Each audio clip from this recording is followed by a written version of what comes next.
পোলাওর জন্য গোবিন্দভোগ চাল নিয়ে নিলাম, ভালো করে ধুয়ে নিলাম।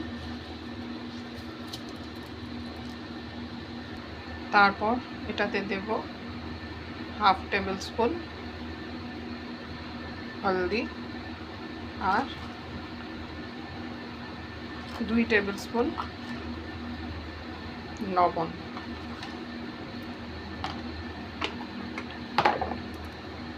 যেহেতু আমি চিনি ইউজ করি না আমার রান্নাতে কোনো কিছুতেই, তো আমি মিশ্রি নিয়ে নিলাম গুঁড়ো করে 1 চা চামচ, 2 চা চামচ নিয়ে নিয়েছি। তারপরে এটাকে ভালো করে মিক্স করব।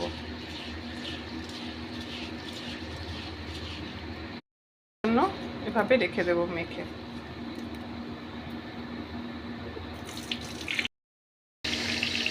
এটা যখন একটু ভাজা ভাজা হয়ে যাবে তখন চালটা দিয়ে দেবো।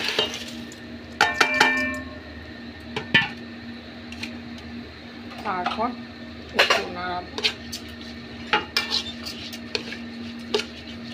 বাস এখন আন্দাজ মতো জল দিয়ে দেবো, বেশি জল দিতে হবে না, নাহলে গেলা গেলা হয়ে যাবে। সো আন্দাজ মতো জল দেবো, মোটামুটি এতটুকু জল দিয়েছি। মা বলতো এইভাবে যে মাপতে এতটুকু জল দিয়েছি। তারপরে ঢাকনা লাগিয়ে দেবো, নিজে উঠে যাবে। যখন সিগন্যালটা উপরে উঠে যাবে হয়ে গেল। মাই বাসন্তী pulao is ready to eat.